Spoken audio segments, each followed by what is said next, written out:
다시 흐르게 하라. 이 말씀 전까지 말씀 같이 나누겠습니다. 우리 다 같이 해볼까요? 물이 다시 흐르게 하라. 다시 흐르게 하라. 오늘 출애굽기 말씀을 통해서 이스라엘 백성들이 이스라엘에서 겪었던 시간들을 좀 기억하면서 왜 이스라엘 백성을 하나님께서 구출해낼 수밖에 없었는지 보통 400년 또 430년 이렇게 표현을 하는데 이집트의 피라미드 제가 10년 전에 성지에 순례 갔을 때 이집트 피라미드에서 찍은 사진입니다. 찍은 사진이고 또 이렇게 작은 피라미드에 가면 개방된 곳이 있어서 왕들의 무덤이 그 지하 피라미드 지하에 있습니다. 지하에 가서 무덤이 어떻게 생겼는지를 볼 수 있는 그런 시간들을 좀 가졌습니다. 그리고 과연 이렇게 이 거대한 피라미드를 세울 때 어떤 노력들이 필요했을까 하고 이렇게 살펴봤을 때 그 당시에 갔을 때 중간에 어떤 모습이 보이나요? 유리 온실 같은 게 보이지 않나요? 중간에 어떤 모양인가요? 방주 모양, 배 모양입니다. 배 모양인데 여기는 개방시키지 않습니다. 이렇게 옛날에 있던 그 배를 그대로 보존하기 위해서 모습만 이렇게 온실처럼 관리하고 사람들은 직접 그 안에 들어가지 못하도록 하고 있습니다. 그래서 그 당시에 배를 하는데 이집트 피라미드에 가면 그 앞에 이렇게 그 수로가 이렇게 파져 있습니다. 근데 물은 없습니다. 물은 없는데 수로가 예전에는 물이 풍부해서 물을 그쪽으로 끌어들여서 배를 통해서 이 사막이잖아요. 사막인데 이런 돌들을 운반해 와야 되는데 그런 걸 운반하기 위해서 피라미드 바로 앞에까지 수로가 이렇게 돼 있습니다. 수로가 돼 있고 그래서 아마 그 당시 이 배를 통해서 모든 자재들 필요한 자재들을 움직여서 피라미드를 쌓았다는 것입니다. 이 피라미드 쌓기까지 이스라엘 백성들이 겪었던 그 고난과 수고는 뭐 말로 표현하기 어려울 정도입니다. 그런데 하나님께서 때가 이르면 그들을 구원해내기로 결정하셨습니다. 그리고 이스라엘 백성들이 이끌어 나가는 중에 있습니다. 나가는 중에 있는데 이것은 제가 이집트에서 이렇게 그 한 숙소에서 머무르면서 이렇게 밤에 야경을 좀 찍었던 사진입니다. 그래서 저쪽 이렇게 정중앙쪽에 보면 약간 불빛 같은 게 보일 겁니다. 거기가 파나마 운하의 배가 이렇게 배가 지나가는 모습입니다. 불빛, 작게 있는 불빛이 파나마 운하 지나가는데 이곳은 그나마 좀 작은 바다죠, 그죠? 물이 있어도 저희들 숙소에 있던 바다 붙어 있는데 작은 바다고 좀 이렇게 이스라엘 백성들은 더 깊은 바다 쪽으로 하나님께서 이끌고 가셨다는 겁니다. 근데 하나님께서는 이스라엘 백성들을 이끌고 가면서 어떤 모습으로 이끌고 가시냐면 좀 낮에 환할 때에 좀 바다를 건너가면 얼마나 좋겠어요. 그런데 완전히 우리가 밤에 밤바다, 낮에 보는 바다하고 밤에 보는 바다는 우리가 시각적으로도 마음으로도 그렇고 굉장히 차이가 큽니다. 동해는 뭐 항상 파도가 굉장히 철석이 있는 가운데 있고 우리가 느끼는 서해안에는 갯벌이 많기 때문에 밤에 그 물이 빠져나가는 물과 썰물이 있기 때문에 물이 빠져나가는 소리를 들으면 뭐 큰 천둥이 울리는 것 같아요. 서해안에서는 물이 들어올 때는 언제 들어올지 모르게 물이 쑥 들어오고 빠질 때는 그 밤에 낮에는 잘 못 느끼는데 밤에 그 소리를 들으면 큰 지진이 나는 것 같은 그런 큰 소리들이 사람 귀에 들려옵니다. 그런데 하나님께서는 이스라엘 백성들을 이끌고 구름 기둥을 통해서 이스라엘 백성들을 이끌고 갔는데 막상 그 홍해 바다 앞에 딱 가면 칠흑 같은 어둠이 가득 내렸다는 겁니다. 칠흑 같은 어둠의 바다를 접했을 이스라엘 백성들의 마음이 얼마나 참담했을까 생각하면 이해가 될 겁니다. 왜 불평을 하고 불만을 드러냈는지 자신들이 애굽에서 생활할 때는 피라미드를 건설하고 노동에 다 동원됐지만 그래도 먹는 거는 제대로 먹었다는 거죠.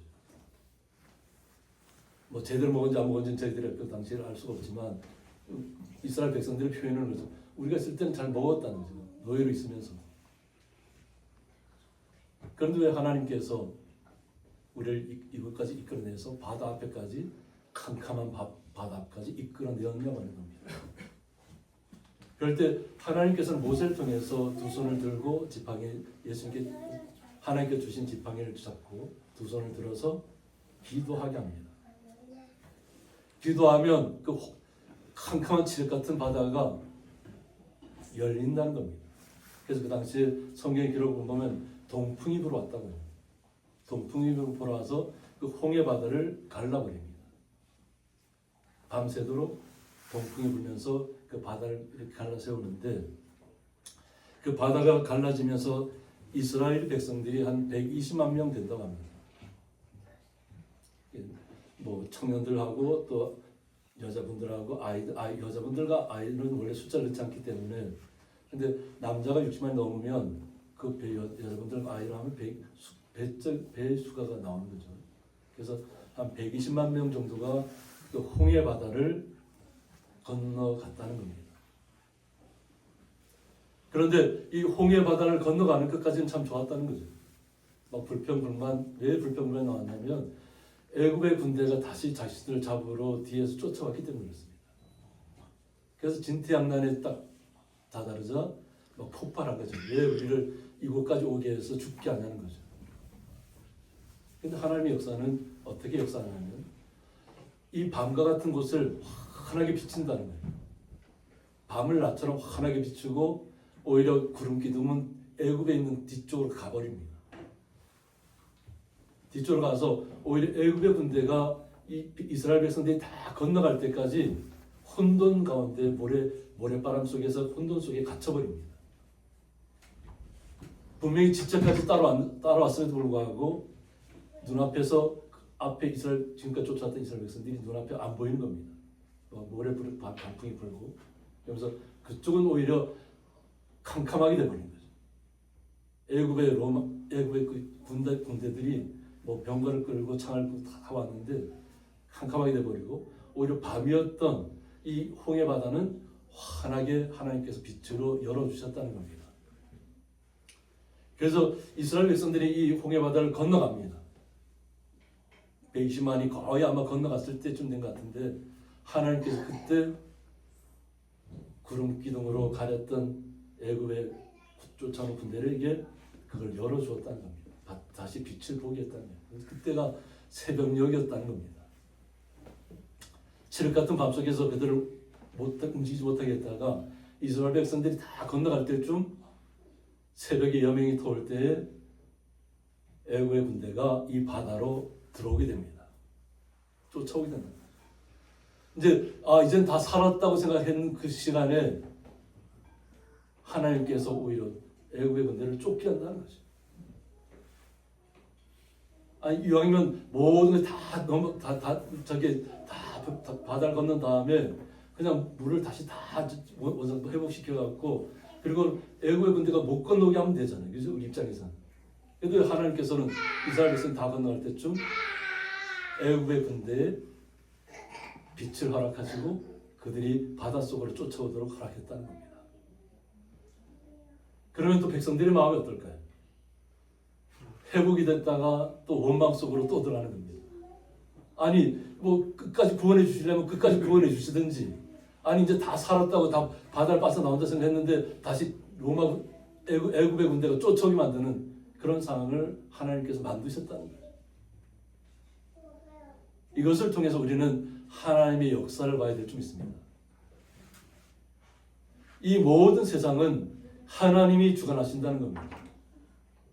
10가지 재앙이 내렸을 때 그들이 두 손 두 발 다 들었습니다. 그리고 자신들의 금은보화를 다 이스라엘 백성들에 주면서 빨리 자기들 땅을 나가라고 했습니다. 9가지 재앙 내릴 때까지도 완고했던 바로 왕이 10가지 재앙을 당하고 나서는 다 이제는 할 수 없다. 안 그래도 우리 모두 다 죽게 생겼다고 생각하니까 금은보화를 다 이스라엘 백성들이 주어서 다 나가겠다는 거예요. 그러니까 이스라엘 백성들이 나올 때 육축과 금은보화를 가득 싣고 나왔다는 겁니다. 그런데 이스라엘 백성을 떠나보고 나니까 바로 왕이 다시 정신이 번쩍 든 거예요. 그 완악했던 마음을 하나님께 다시 풀어주고 정상적인 상태로 되돌리니까 후회가 되잖아요. 자신들이 남아있던 모든 육축과 금발을 다 보냈으니까 그걸 다시 뺏어와야 되겠다는 생각이 들었을 거 아니에요.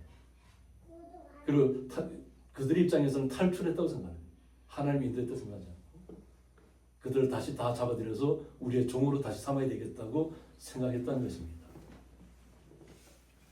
다시 모세에게 원망이 돌아옵니다. 지도자에게 원망이 돌아옵니다. 하나님은 뭐 자신들이 어떻게 해볼 방법이 없잖아요, 그죠? 뭐 불기둥과 그런 기둥을 항상 인도하고 계시지만 뭐 눈에 보이는 사람이 누구예요? 자신들의 지도자가 모세라는 거예요. 그러니까 지도자를 향해서 또 비난하고 죽일 듯이 달려들어요. 이렇게 할 때 다시 모세의 마음이 어떨까요? 괴로웠을 거 아니에요. 하나님의 뜻대로 이스라엘 백성들이 이끌고 나가는데 바다의 앞에까지 이르게 하시고 그 바다를 열게 하신 하나님께서 바다를 다 건너오니까 또 이제는 또 애굽 백성이 쫓아오기 때문에 또 자기를 원망하고 불평하고 자기를 죽일 듯이 원망하는 그 자신 봤을 때 마음이 내려앉았을 거라는 거죠. 근데 하나님께서 모세에게 뭐라고 하냐면 내 손에 든 지팡이를 들고 다시 기도하라는 겁니다. 하나님께 기도하라는 거죠. 하나님이 하실 수도 있다는 거죠. 바다를 여신 분이 바다를 닫게 하실 수 없겠어요? 그런데 모세의 기도를 듣기 원하신다는 거죠. 어떻게 생각하면 나라에 어떤 어려움이 나타난다 할지라도 우리 성도님들이 오늘 기도한 것처럼 우리 성도의 목소리를 듣기 원하신다는 겁니다. 그 당시에는 모세의 기도 소리를 들었다면 지금 우리 성도님들의 소리가 기도 소리가 하나님 앞에 올려져 있는 줄 믿습니다.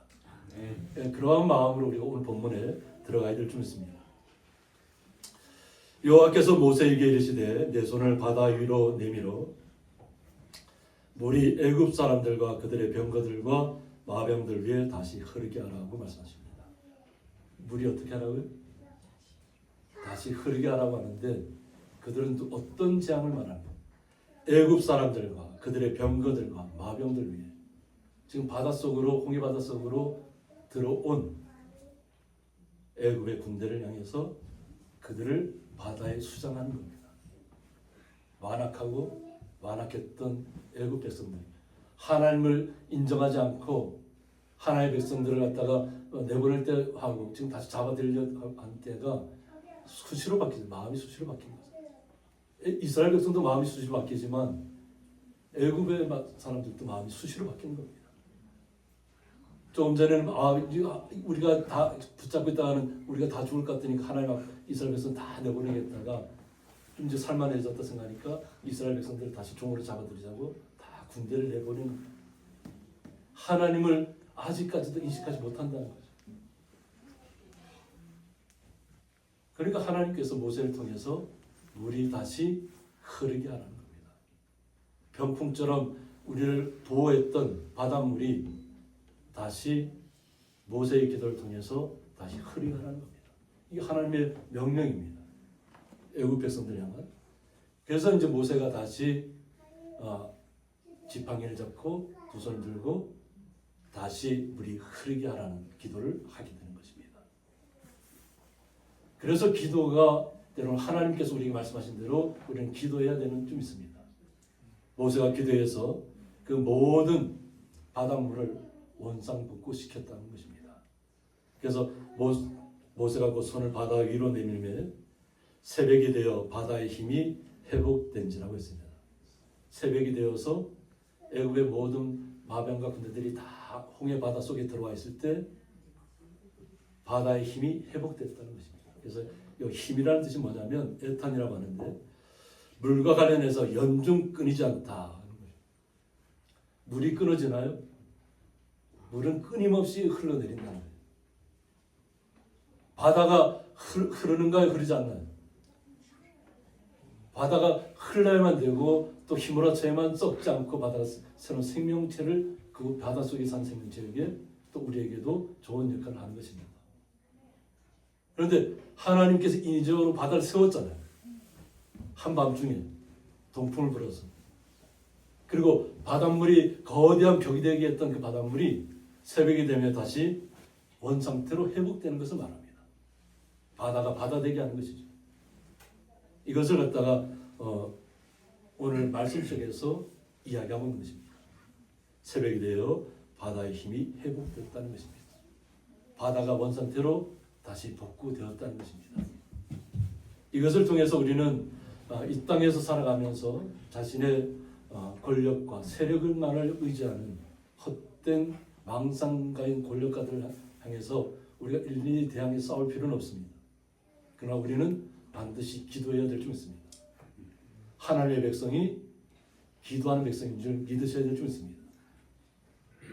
하나님이 회복시키시면, 하나님이 기도하게 하시면 우리는 하나님의 뜻 안에서 순종하며 그 길에 하나님의 뜻이 나타나는 것을 보게 될 것입니다.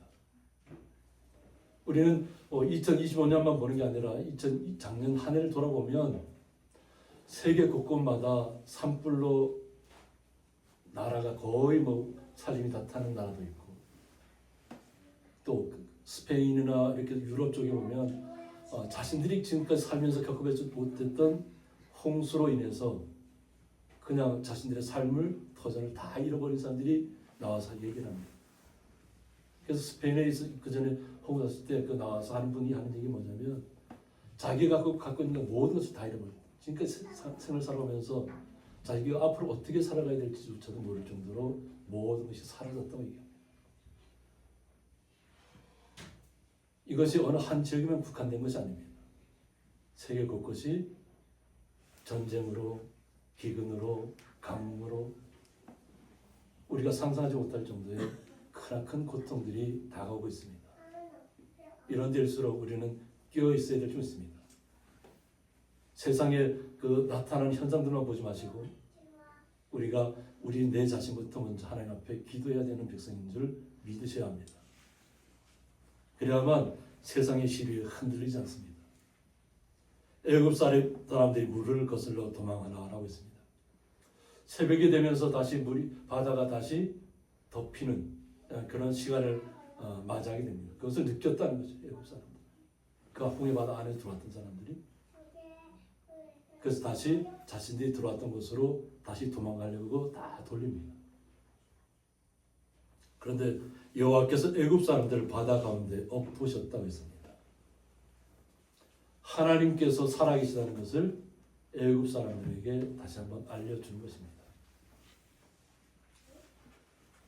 우리는 말씀을 통해서 예루살렘을 둘러쌌던 아수르 군대가 18만 8천 명이 하나님이 없다고 하나님을 모욕했던 그들이 하룻밤 사이에 다 죽음의 시체로 드러났다는 것을 우리가 알 수 있습니다. 그리고 그 살아남았던 아수르 왕은 사네립은 결국 자신들의 신전 앞에 가서 자기 아들에 의해서 죽음을 맞는다고 말씀했습니다. 하나님의 백성들은 바로의 완악했던 마음, 이 결국은 애굽 사람들을 다 바닷속에 수장시켜 버렸습니다. 그리고 나서 그때서야 하나님이 계시다는 것을 온전하게 깨닫는 것입니다. 애굽의 왕들을 보면 아브라함 때도 그렇고 항상 하나님께서 역사하시면 꿈에 나타나고 하면 하나님께서 살아계시다는 걸 알게 되는데, 때로는 왕들 중에는 하나님의 뜻을 모르는 사람들이 너무 많다는 거죠. 우리는 하나님의 뜻을 반드시 말씀을 통해서 깨달아야 될 줄 믿습니다. 우리가 말씀을 안 따라가고 그냥 자신의 정욕을 따르고 자신의 세력을 따르고 자신의 권력을 나타내고 가면 하나님 물이 다시 흐르게 하라고 기도했을 때 바닷속에 수상되는 것처럼 그들은 사라지고 없을 것입니다. 그리고 바닷속에서 유적들로 발견된 것이 뭐냐면 그 당시에 마병들이 이끌었던, 말을 타고 이끌었던 그것이 수레 바뀌는 것들이 그들 바닷속에 그대로 있습니다. 그것이 바닷속에서 홍해바다에서 이렇게 잠수해서 그것을 유적을 발견한 분들이 또 직접 확인하고 또 사진으로 나와 있고 그렇습니다. 하나님의 역사는 그대로 이어지고 있습니다. 그래서 물이 다시 흘러 병거들과 기병들을 덮되 그들의 뒤를 따라 바다에 들어간 바로의 군대를 다 덮으니 하나도 남지 아니하였다고 했습니다. 하나도 남지 않았다. 하나님을 거역했고 하나님을 알지 못하고 이스라엘 백성들을 쫓아왔던 그들이 결국은 바다 속에 수장되는 결과를 빚었습니다. 그리고 살아남은 자들만이 하나님이 역사했다는 것을 알게 되는 것입니다. 이것을 이스라엘 백성들도 홍해 바다를 건너면서 그 맞은편 쪽에서 몰살되는 그 광경을 확인했습니다. 그리고 오늘 본문에서는 읽지 않았죠. 그 다음에 모세의 노래가 나옵니다. 하나님께서 얼마나 위대하시고 놀라운 역사를 우리에게 베풀어 주셨는가를 나타내는 그 시간을 갖게 되는 것입니다. 이것이 기도할 때 이루어지는 것입니다. 우리는 기도하는 백성입니다. 기도하는 성도입니다. 이 땅에 어떠한 문제가 나타나든지 간에 우리는 그 문제를 어떤 우리 스스로도 노력해야 되겠지만 먼저는 기도가 앞장서야 될 수 있습니다. 하나님의 뜻이 어디에 있는지, 왜 하나님께서 나에게 이런 어려움을 주셨는지, 이런 하나님의 고난을 겪게 하셨는지 하나님 앞에 나가서 무릎 꿇고 말씀 가지고 기도하셔야 될 것입니다. 말씀을 가지고 기도하세요. 주로 저는 강조하는 것이 시편의 말씀을 많이 강조하는데, 시편의 말씀이 나의 마음을 대면할 수 있는 언어로 가득 차 있습니다. 내가 기도하기 좀 어렵다면, 나는 기도하기 어떻게 기도했는지 모른다 하면 시편을 펴놓고 그 속에 내 마음을 다윗과 같은 마음으로 같이 기도하시기 바랍니다. 읽으시면서. 그러면 하나님의 뜻이 나타날 것입니다. 우리는 세상에서는 다 무너질 수밖에 없습니다. 그러나 이스라엘 자손은 바다 가운데를 육지로 행하였고 물이 좌우의 벽이 되었다고 했습니다. 이것은 이스라엘 자손들이 직접 자신들이 체험한 것입니다. 눈으로 직접 확인하고 목도한 것입니다. 이것을 목도하고도 조금 이제 여기서 공유받아 끝나면 그 다음에 어디로 가죠? 마라의 쓴물로 갑니다. 거기에 가면 우물이 있습니다. 돌로 만든 그 우물이 있는데 지금은 마시지 못하는 물입니다. 지금 마시지 못하고 이렇게 성지 수리하는 분들이 그 돌로 된 우물 곁에서 그 당시에 어떻을까 한번 느껴보는 그런 시간들을 갖고 있는데, 우리의 인간의 모습들은 놀라운 하나님 은혜를 체험하면 그때는 막 오직 하나님밖에 없다고 막 두 손 들고 하나님 찬양하고 막 박수치고 하지만, 조금만 어려움이 생기면 왜 하나님 나에게 이런 어려움을 주냐고, 왜 나한테 이런 선물을 주냐고 막 하나님을 원망하는 것이, 이것이 계속 반복돼요. 오죽하면 제가 오늘 말씀을 본문하고 벗어나 있기 때문에 안 하지만 그것이라도 순 돌이에요. 애굽 그 시내산 그 길을 가다 보면 순 돌덩이밖에 없어요. 그 돌로 누구를 치려고 했다고요? 모세를 향해서 죽이려고 했어요. 모세. 조금만 힘들면 왜 우리를 이끌고 나왔나?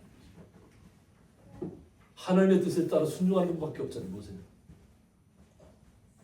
우리는 이 어려움들을 통해서 하나님께서 역사하시면 바다도 벽처럼 우리를 보호하신다는 것을 믿으셔야 됩니다. 하나님께서는 어떠한 고난 가운데도 그 길을 걷게 하실 줄 믿습니다. 내가 이것은 도저히 갈 수 없다고 하는 길이라 할지라도 하나님을 신뢰하면, 하나님께 앞에 모세처럼 두 손 들고 기도하면 하나님께서 그 길을 열어주실 줄 믿습니다. 이것이 그 당시에 출애굽했던 이스라엘 백성에게만 해당되는 것이 아니라 이것을 오늘 본문을 받아들이는 우리에게 주는 교훈인 줄 믿습니다. 2025년 새해를 밝았습니다. 우리는 요 하나님만이 우리의 구원자라는 것을 고백해야 될 줄 믿습니다. 그리고 어떠한 2025년도에 어떠한 길이 열려있는지는 우리가 알 수 없습니다. 그러나 어떠한 길이 열려있든지 우리는 주님만을 믿고 신뢰하고, 어려움이 닥치면 나를 죽이려 하는 세력들이 나타나지 할지라도 하나님 앞에 물으시기 바랍니다. 그러면 하나님께서 다시 물이 다시 흐르게 하라는 말씀을 주실 때에 그대로 기도하시면 됩니다. 기도하면 하나님께서 모든 것을 원상 회복시켜 주신다는 것입니다. 그래서 믿지 않는 자들에게는 하나님께서 어떤 분인가를 나타내신 것이고, 우리 믿는 사람들에게는 거룩한 하나님을 우리의 마음속에 모시게 되는 것입니다.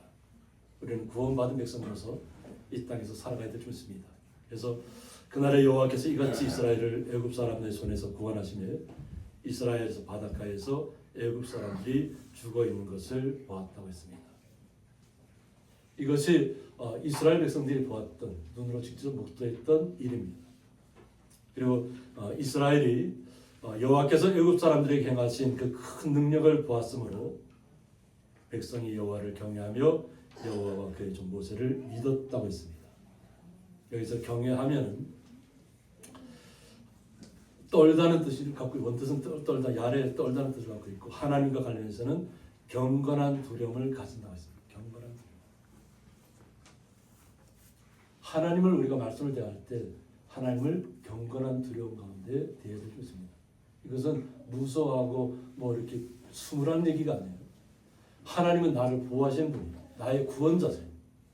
그 구원자를 그냥 이스라엘 백성들이 왜 야훼라는 이름을 썼냐면 하나님의 이름을 함부로 부를 수 없었다는 거예요. 혹시라도 내가 하나님을 헛되이 망령되이 부를까. 그러나 우리는 예수님을 통해서 예수 그리스도의 이름으로 하나님 아버지를 찾습니다. 우리가 예전에는 예수를 몰랐을 때는 기도할 바를 알지 모르고 기도했어요. 예전에 우리 부모님 세대는 어땠냐면 달밤에 나가서 물 완전히 깨끗한 물을 떠놓고 그것을 우리 자녀들이 잘 되기를 빌었을 거 아니에요.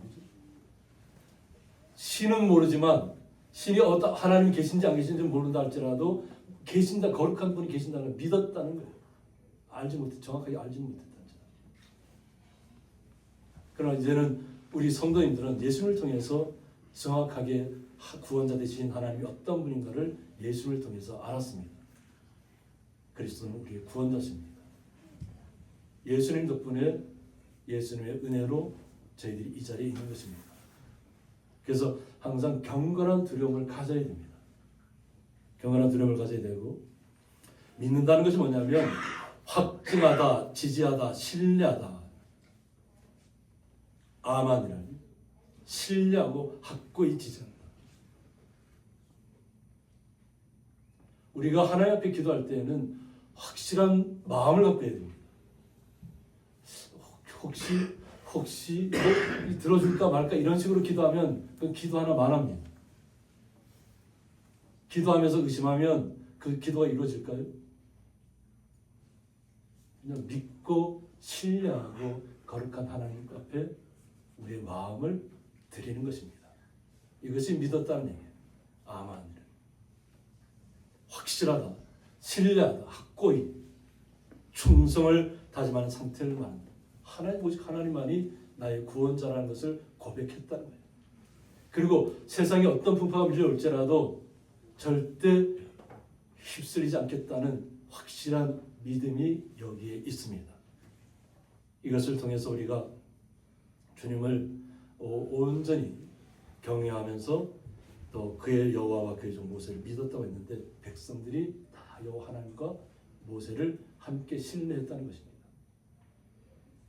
우리 성도님 또 새해에는 정말 온전하게 거룩하신 하나님을 경외하면서 하나님이 나에게 벌벌 떨나는 두려움이 아니라 마음속에 내 하나님을 모실 때마다 하나님 나와 함께 역사하신다는 거예요. 정말 하나님이 보시기에는 그냥 먼지와도 같았어요. 그냥 먼지. 온 세계 천지를 돌아보면 지구도 하나의 점처럼 보인다는 거죠. 별이 우리에게 하나의 점처럼 보이는 것처럼 우리 지구도 하나님 보시기에는 하나의 점과 같아요. 점과 같은데 우리 성도님도 마찬가지 보시기에는 그 점의 뭐 어떻게 이루어야 할 수 없을 정도로 아주 미약하잖아요. 그죠? 그런데 하나님께서는 우리를 거룩하다고 불러주셨습니다. 우리 성도님 한 분 한 분이 거룩하다는 것입니다. 거룩하게 부름을 받았다는 것입니다. 얼마나 놀라운 천지를 창조하신 하나님께서 우리에게 그 모든 세상을 이치를 깨달을 수 있는 말씀 속에서 깨달을 수 있는 믿음을 허락해 주셨다는 것입니다. 그럼 2025년 새해를 살아가시면서 두려움 없이 나가시기를 원합니다. 오직 말씀 가지고 거침없이 그냥 기도하면서 나가시기를 원합니다. 그럴 때 주님의 축복이 우리 성도님들 마음속에 머리에서부터 발끝까지 주님의 축복이 임하실 줄 믿습니다. 함께 기도하겠습니다.